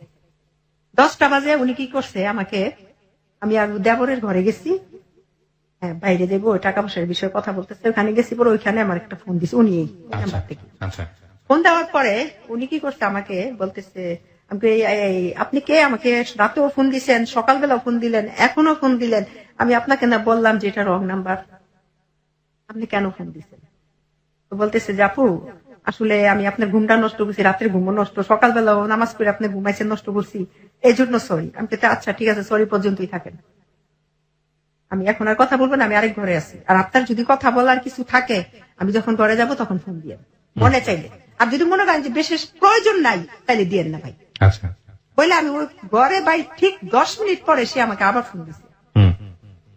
ফোন দেওয়ার পরে ফোন দিতে আছে, আর এর মধ্যে ভাইয়া কি হয়েছে, ওই যে আমার মার ঘটনাটা বলি। আমার বয়স বর্তমানে 38 বছর। এই 37 বছরের মধ্যে আমি জানতে পারি নাই যে আমি তাদের পালিত সন্তান। My goodness. কারণ আমার আব্বা প্রতাপশালী ছিল, সবাই মানে এক নামেই ভয় করতো না, মানে ওনার নাম শুনলে বাঘে মশে এক লোকে পানি খেত, এত মানে ভয়ে কেউ বলে নাই। এটার বলার আবার কারণ মাঝখানে কি হয়েছে, আমার রোজার মধ্যে আমার ভাই খাওয়া দাওয়া করতে পারে, শুধু পানি খেয়ে 1 মাস আমি রয়েছি, ফিরে খাওয়া দাওয়া করতে পারে, জন্ডিস হয়েছে নি, জন্ডিসের মাথা ধোয়াইলাম, হাত ধোয়াইলাম, কিচ্ছু হইলো না। তো এর মধ্যে কবিরাজ বাড়িতে গেছি, ওইখানে গেছি পরে বলতেছে আপনার শুকনা বান মারছে। আমার ভাই আমার ওজন ছিল 78 কেজি গত 1.5 বছর আগে, বর্তমান আমার ওজন 52 কেজি। আমার বান মাসে তারপর চিকিৎসা করাইলাম পরে রাত্রে 12টা বাজে, একটু বলে মানে কথাগুলো বলতে আমার খেয়াল নেই, 12টা বাজে উনি কি করছে, ওই কবিরাজ আমার ওই 3 রাস্তার মোড়ে গোসল করতে দিছে, মায়ের মাটিটা হাড়ি পাতিল ভাঙতে দিছে।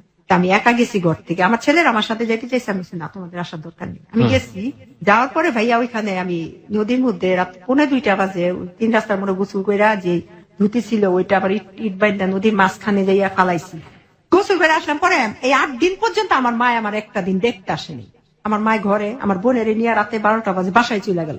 8 দিন পরে কি করছে, আমার জন্য পুঁই শাক নিয়ে গেছে, গাছে বাড়িতে গাছ লাগাইছে, শাকগুলো রাখ, চিংড়ি মাছ নিয়ে গেছে, চিংড়ি মাছটা খাইছে। আমি না তোমার বাড়ির কিছু খাইতাম না। কি হয়েছে, আমি কই আমার এত বড় একটা আমি হইলো, তো তুমি এই একদিনের মধ্যে একদিন আমার তুমি দেখতে আসলা না, আবার আমি একা গোসল করতে গেলাম, তুমি তো আমার মা, কেউ না গেল তুমি বলতে পারতা, তুমি তো বয়স্ক মানুষ, আমি তো এমনি না করতাম। আসলে মা এখন না মনে হয় কি আমি তোমার পেটে হই নাই, আমার মুখ দিয়ে আইসা করছে। মানুষ আমার সন্তানেরা বলে না যে এর আদর করে, আমার আদর করে না, এইভাবে তো বলে। আমি তো ওই হিসাবে তো সন্তান হিসাবে অধিকার খাটায় কথাটা বলছি, আমি তোমার পেটে নয়, সত্যি কথাটা বলছে, আসলে তুই আমার পেটে হস না। এই প্রথম বললো কি আমি তার পেটে, তাহলে আমার বাবা মাকে, আমি ভাবছি কি জোকস করতেছে। পরে বলতেছে তুই বিশ্বাস করস না, একদম সত্যি কথা, তুই আমার পেটে হস নাই, তোর আব্বা আমার ঘরে সন্তান হইয়া মারা যায়, তখন তোরে পালক নিয়ে আসছে, তাহলে আমার বাবা মাকে। এই কথা ভাই বলছে, অনেক কান্নাকাটি হয়েছে, মারে যাইয়া কি করছে, আমি গলার মধ্যে টিপ লাগে, তাহলে বলো আমার বাবা মাকে, জানি না, কয় না, গেছে গা মায়। যাওয়ার পর আমার ফুপিরে খবর দিছি, আমার ফুপি আসছে, আসার পর ফুপিতে জানলাম যেদিন আমার মার গর্ভে, মানে আমার পালিত আব্বা ছিল আমার মার চাচাতো ভাই বোন, আর আমার আব্বার জন্মদাতা যে পিতা ছিল উনারে কি করছে, আমার আব্বা পালিত আব্বা কাস্টমে চাকরি দিছে, কাস্টমে যে রেলওয়েতে চাকরি দিছে। চাকরি দেওয়ার পর সেই সুবাদে আমার আব্বারও সন্তান হইয়া মারা যায়, আমার ইমার ঘরে সন্তান হইয়া বাঁচে না, 5টা মারা গেছে, মানে আজকে হয় 2 দিন পরেই মারা যায়। সেই সুবাদে আমি আমার মার ঘর থেকে যখন ভাইয়ের সংসারে আলো জ্বালানোর জন্য নিজের সন্তানের আরেকজনের হাতে কি করছে, এটা বিক্রি করে না, টাকা পয়সা নেয় না, স্বামীর টাকা নিছে আমার মা, স্বামীর চাকরি পাইছে না, ওই হিসাবে তো বিক্রি করলো নিজের সন্তান। ভাইয়া আমার মার প্রতি আমার গর্ভধারী নিয়ে আমি তো তারা দেখি নাই, মারা গেছে সে, মানে আপনি জানার পর আগে মারা গেছে? হ্যাঁ মারা গেছে, আমার আব্বার 2 বছর পরে মারা গেছে। আচ্ছা আচ্ছা, এতদিন পরে আমার মা, মানে আপনার মাকে আপনি সম্পর্কে কি জানতেন? এটা আমার মাই জানতাম না, কিন্তু এখন মামি না, আপনার তো সেটা ঠিক আছে, কিন্তু আসল মাকে জানতেন হচ্ছে ফুপু। আচ্ছা আচ্ছা, তো সবাই বলতো কি যে আমার মার চেহারা নাকি সেম না, আপন ফুপু ছিল একদম, আব্বার চাচাতো বোন রক্তের। ও আচ্ছা, চাচাতো বোন রক্ত, ভাইয়ের সংসারে আলো জ্বালানোর জন্য। অদ্ভুত বিষয় হচ্ছে এগুলো কেউ কোনোদিন ফ্ল্যাশও করে নাই, জানেও না। সে জানে না, দেখেন আমার স্বামীও জানে, আমারে বলে নেই। আপনার স্বামীও জানতেন? জানতাম, এটা আমি আমার ননার সাথে জিজ্ঞেস করছি, আমার মা হ্যাঁ আমরা তো জানি, জানি না শুনি তো তোরে বিয়ে করাইছি। কিন্তু কখনো বলেনি। বলেন নাই কেন? কষ্ট পাবি তুই, কিসের কষ্ট? মানুষেরটা, আমি তো আর কুকুর বিড়ালের পেটের থেকে হইনি, আমি তো মানুষের পেটের থেকে হইছি। যদি আমি আজকে কুকুর বিড়ালের গর্ভে ধারণ করতাম তাইলে আমার লজ্জা ছিল, কষ্ট লাগতো, জানলা আমার কুকুর বিড়ালের পেটে, কিন্তু একটা মানুষের ঘরে তো আমি হইছি। বলছি আমার হাজবেন্ড আমার এই দিক দিয়ে ঠকাইছে। আর আমার মাটা যে মারা গেছে, আমার খুব মারা গেছে, সেদিন আমার হাজবেন্ড অসুস্থ ছিল, আমি যাইতে পারিনি। আমার হাজবেন্ড অসুস্থ, আমি তার মারা গেছে ভাইয়া, আমি জানি না সেটা কি রক্ত তো না, আমি তো আমার বাবার রক্ত না, আমি আমার মায়ের রক্ত না, হয়তো গর্ভধারিণী মা। যেদিন আমার ফোন দিছে যে ফুপি মারা গেছে, আমার চোখ দিয়ে না পানি পড়ছে ভাই। কেন? শীতের দিন ছিল, আমার মা আমার ঠকাইছে। আমার হাজবেন্ডে পরে যে ফোন দিছে যে ও কাঁদতেছে কেন, তখন বলছে যে ওর মা মারা গেছে। তখন এই পাশের থেকে তো শোনা যায়, ওই পাশে তো আর কি বলে শুনি না। তখন আমি জিজ্ঞেস করছি, উনি জিজ্ঞেস করছে তাহলে আমি কি সুমাইয়ারে নিয়ে আসমু? না আনার দরকার, আচ্ছা ঠিক আছে। তারপরে আমার মা মারা গেল, তাদের সাথে আমার ভাই বোনদের সাথে যোগাযোগ নেই, কারণ আমি যদি তাদের সাথে এখন যাই, কোন সময় তাদের আমার পরিচয় হয় না। এখন যদি তারা ভাববে সবকিছু হারাইয়া অসহায় আমাদের কাছে আসবে, পরের কাছে যাব, আপন লোকের কাছে আর যাবো? তাদের কাছে, তার মা যদি, তাদের যদি আপন হইতাম, রক্তের হইতাম, নিজের সন্তানের ভাইয়ের সংসার আলো জ্বালাইতে নিজের সন্তানের বলি দিছে। ভাইয়া একটা আমার ঘরে সন্তান হয়েছে, আমি জানি না। একটা মা যখন সন্তান জন্ম দেয়, আল্লাহ তার পেটে তার সন্তান দেয়, সে দুনিয়াতে আসার আগে একটা রিজিকের ব্যবস্থা করে দেয়। আর ওই সন্তানরা একেবারে চোখ বুঝা 6 মাস তার মায়ের বুকের দুধ খাইয়া বড় হয়। আমার মায় কোনোভাবে দিছে, কোনোভাবে আমার মায় দিল। আমি তো তার ঘরে খাবার ছিল না, ঠিক আছে, কিচ্ছু ছিল না, কিন্তু বুকের দুধটাও তো ছিল। আমার ভাগ্যে, মানে এখন বুঝি যে আমার মায়ের বুকের দুধ আমার ভাগ্যে জুটে নাই, পরের বাড়ির ঘরের দুধ আমার ভাগ্যে জুটছে। কিন্তু ওই মায়ের 2.5 বছর আমি বুকের দুধ খাইছি। উনার মার সন্তান মারা গেছে সেদিন 5 দিন, 5 দিনের দিন নারী কেটে নিয়ে এসে পড়ছে, আমার ফুপি আমার বলছে। তারপরে এই আর কি, আমার স্বামী ওইখানে আমার ঠকাইছে, আমার বলে নাই কিছু। এটার জন্য আমার স্বামীর আমি ক্ষমা করবো না, কারণ মায়ের কাছ থেকে সন্তানের হকটা বঞ্চিত করছে সে জেনে শুনেও। সে অসুস্থ ছিল, আমি তো, সে যে আমার মা সে তো জানতো, সে তুই আমার তার শাশুড়ি কথা কেন শুনবে? তার স্ত্রী তো তার শাশুড়ি দেখা আনতে পারতো না ইচ্ছা করলে। না, কিন্তু একটা জিনিস আমি বুঝি না, গোপন রাখছে, কিন্তু সারাটা জীবনই রাখতে পারতো, কেন শেষ বয়সে এসে সেটা জানিয়ে দিল? এখন ওই আমি কি করছি, ওই সমিতির থেকে 2,40,000 টাকা তুলছি, তুললা চাউলের গদির মধ্যে দিছি, যে আমার ঘরে যেহেতু সবাই 5-7টা নামে দিয়া, আমি কি করছি চাউলের গদির মধ্যে টাকাটা দিছি, যা ওইখান থেকে যে ইন্টারেস্টটা আসবে ওইটা দিয়া সমিতি চলে যাবো। ঠিক আছে ভাইয়া? সমিতিতে দিতে হইতো সপ্তাহে 3,500, 4,500, আমি টাকা দিতাম 7,300। যখন টাকাটা তুললাম, কোন নামটা 5 সপ্তাহ, কোন নাম 6 সপ্তাহ, কোন নাম 2 সপ্তাহ আইসা আটকে গেল টাকাটা। ওই চাইলের গদির ওয়াইফ যে বেড়ায়, ওই বেড়ার স্ত্রী অসুস্থ, কিডনি প্রবলেম, মাদ্রাজ নিয়ে গেছে, সে টাকা স্টপ করে রাখছে। সে আসছে, আসার পর এখন শুনলাম যে এখান থেকে গেছে নারায়ণগঞ্জ, তার নারায়ণগঞ্জ কালীবাজার চালের দোকান। এখন যে আমি 2.5 লক্ষ টাকা সমিতির থেকে নিলাম ভাইয়া, এখন তো আমি টানতে পারি না। এখন আমার বাড়ি ঘর আমি থাকতে পারি না ভাই। 2.5 লক্ষ টাকা এক সমিতি, আরেক সমিতির থেকে নিছি 28,000, আরেক সমিতির থেকে নিছি 25,000। এই টোটাল টাকাটা এইভাবে ভাইয়া দেখা যায় 2.5 লক্ষ দিছি, গড় 5,000 খাইছি। কিন্তু এই পর্যন্ত সন্তানদের নিয়ে আমি আছি। আমি সবসময় চিন্তা করতাম আমার সন্তান 3টে আমার কাছে বড়, আমি বিয়ে করলে একটা স্বামী পাবো, কিন্তু আমার সন্তানেরা বাবা পাবে না, কোনোদিনই না। আমার সুখের ঘর আমি দুঃখের আগুন লাগাইতে চাই না, কিন্তু ওই আগুনগুলি আমার ঘরে আসলো। আমার মায়ের দিক দিয়ে টাকা, সমিতি টাকার জন্য আমি টাকা দিতে পারি না, পালাই পালাই থাকি। এলাকা থেকে আমি 72,000 টাকা ঋণ করছি ভাই, এগুলো সব সংসারে আমি খাইছি, ছেলে মেয়েদের লেখাপড়া যায়। এখন 6-7 মাস ধরে আমি এই কিনা বেতন টেতন দিতে পারি না, পড়াই স্টপ। মানে ওরা যে মাদ্রাসা হুজুরা জানে আমি খুব ভালো, অগ্রিম বেতন দিয়া ছেলেদের পড়াইতাম, সেই হিসাবে। আর ছেলেটাও মাদ্রাসার মধ্যে 1 নম্বর ছাত্র, আমার ছেলেটা খুব ব্রিলিয়ান্ট ছাত্র। ওই ছেলেটাও ক্লাস 5-এ বৃত্তি পাইছে। তাই এখন ভাই আমি ওইখানেও ছেলেদেরও লেখাপড়ার স্থগিত রাখছি। মাদ্রাসা থেকে আমার ফোন দেয়, এলাকায় আমি থাকতে পারি না, 72,000 টাকা ঋণ সমিতির মধ্যে আছে, প্রায় 3 লক্ষ টাকা। এই পর্যন্ত দিতে দিতে ভাইয়া এক সমিতির মধ্যে আসছে 21,000, আরেক সমিতির মধ্যে আসছে 19,000, আর এটার মধ্যে ভাইয়া 1,43,000। 1,43,000 টাকার মধ্যে আমার 2টা বড় ছেলেটা সপ্তাহে 2,000 টাকা দেয় ভাই। এখানে আমার পুরো ইনকাম নাই। এমন দিন যায় 2,000 টাকা সমিতির দিলে আমার ছেলেটা গাড়ির যে কন্ট্রাক্টদার আছে না, কন্ট্রাক্টদারি করে আমার ছেলে। ওই ছেলেটা 2000 টাকা দেয়, আমার ঘরে মনে করেন খাবারের কিছু থাকে না ভাই, খুব কষ্ট। দেখা যায় এক দুগা ভাত আছে, এই ভাত দুগা আমি আনতে গেলে আরেকজনে খাই এলাই, মানে এমন মধ্যে পড়ে গেছি, আবার ঘরে থাকতে পারি না, মানুষ অত্যাচার জুলুম করে।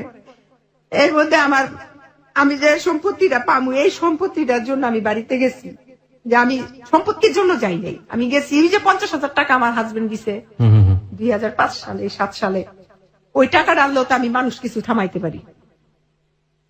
গেছি টাকা আনতে গেছি, পরে আমি কই, টাকাটা মা, আমি তো এরকম সমস্যায় পড়ে গেছি, তো মা হন এটা কি করা যায়? কি করবি? আমি কই তাইলাম আমার যে জায়গা আছে ওই জায়গা থেকে 1 কাঠা জায়গা বিক্রি করলেও ভাই একেবারে এই বাজারে 10 লাখ। তোর কি এর জায়গা? আমাকে আমার কি এর জায়গা, মানে তোমরা আমার জায়গা দিছো না? জায়গা দিছি, জায়গাটা এমন ভাবে রাখছি মাইয়ারা ব্যবহার করতে পারতো না, শুধু পোলারাই ব্যবহার করবো। এবার আমার ভাইটা ছিল 2 নম্বর ভাই, ওই ভাই আমারে বইনাগো কোনো জায়গা দিতাম না, বাবাই ব্যাংকের কাছে দলিল লেখা গেছে, এই দলিল আমরা ছুটেছি, বইনাগো কি আর জায়গা দিব? আমি কোথাও ছুটাইছো, তো আমরা যে ব্যাংকে টাকা দিছি 2007 সালে 50,000 টাকা দিছি, ঠিক আছে জায়গা দিবি না তাহলে 50,000 টাকা দিয়ে দে। মায়ের টাকা কি আর টাকা দিবি? মায়ের জামাইকে দিয়ে দে, তুই কইছিস এই টাকা জামাই কয়ে গেছে তোরা ছোটতে লালন পালন করছি, এই বিনিময়ে 50,000 টাকা আপনারা কিনা সুমাইয়া আপনাদের কাছে ঋণী আছে, ঋণ সুদ করে দেবে। তাইলে আমার বাবাই কি আমার 50,000 টাকা তাই বড় করছে? আমার বাবাই আমার ভিআইপি ভাবে বড় করছে, আমি জীবনে কষ্ট দেখি নাই। 10টা ভাই বোন ছিলাম, সবাই যদি একদিন মার্কেটে দিতে আসলে মার্কেটে নিয়ে যেত, আমার নিয়ে যেত একদিন একা। আমার বাবা আমার কোটি টাকা খরচ করে বড় করছে, 50,000 টাকা খরচ করে বড় করে নাই। এখন আমার মা যদি বলে যে এই টাকা দিয়ে আমার জামাই আমার ঋণ সুদ করে দিয়ে গেছে, তাইলে আমার আর টাকা দরকার নেই, তাইলে আমি ঋণ মুক্ত হয়ে গেছি না? আমি ঋণ মুক্ত। আপনি একটু নিজেকে শান্ত করুন। আমি বুঝতে পারছি যে খুবই মানসিক টেনশনে আপনি। আমি একটু ধৈর্য ধারণ করতে বলবো আপনাকে প্লিজ। এটা আসলেই খুবই দুঃখজনক। একটা মানুষের সোনালী শৈশব, তারপরে সারাটা জীবন জুড়েই স্যাক্রিফাইস একটা মানুষের জন্য, এবং শেষ বয়সে এসে নিজের বাবার অনুপস্থিতি, নিজের হাজবেন্ডের অনুপস্থিতি একটা বাঙালি নারীকে কতটা অসহায় করে দিতে পারে। দেখুন, আমাদের একটা অনুষ্ঠান হয়, অনুষ্ঠানটা নাম হচ্ছে জননী। আপনারা যদি শোনেন তাহলে বুঝতে পারবেন। প্রতি শনিবার বেলা 3টা 8 মিনিটে অনুষ্ঠানটা শুরু হয়, মাত্র 40 মিনিটের অনুষ্ঠান।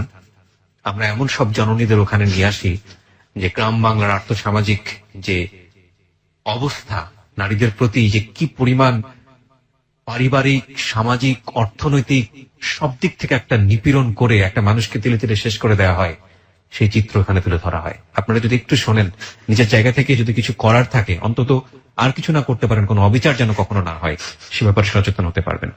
আপনার সন্তানরা এখন কোথায় আছে?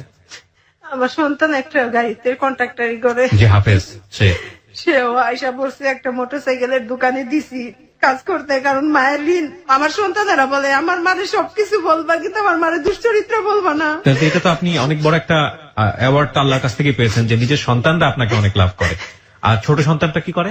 মাদ্রাসাতেই আছে, এখন মাদ্রাসাতেই আছে।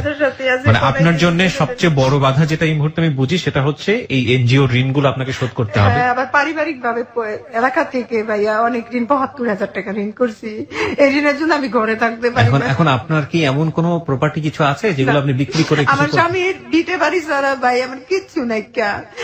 আমি যদি এই ভিটে, আমার সন্তানেরা বলছে মা 1 কাঠা জায়গা বিক্রি কইরা তোমার ঋণগুলো মুক্ত করি, আমি না করছি, আমি বলছি না আব্বা তোমরা এই কাজ করো না। আচ্ছা, আমার কথা একটু শোনেন। সেটা হচ্ছে আপনার স্বামীর ভিটা বাড়িটা কত কাঠার উপরে? 2 কাঠা। মাত্র 2 কাঠা? এটা নারায়ণগঞ্জের কোথায়? নারায়ণগঞ্জ বন্দর ব্যাপারী পাড়া। বন্দরের ব্যাপারীতে। আচ্ছা, তো আপনি এখন তাহলে ভবিষ্যতে কি চিন্তা ভাবনা করছেন? কিভাবে আপনি সামনের দিনে এই ঋণগুলা শোধ করবেন? কিভাবে কি করবেন? কোনো চিন্তা ভাবনা আছে? আমি হ্যালো 8920 4 বছরের নিয়মিত শ্রোতা, গত 4 বছর ধরে আমি শুনতেছি। জি। আচ্ছা, এখন আমি লিসনারদের বলবো, লিসনার কাছে আসছি ভাইয়া, তারা যদি একটু মহব্বতের সহিত আমাকে একটু হেল্প করে, আমার জন্য দোয়া করে, তাহলে হয়তো বা আমার পরবর্তী দিনগুলো খুব ভালো কাটবে।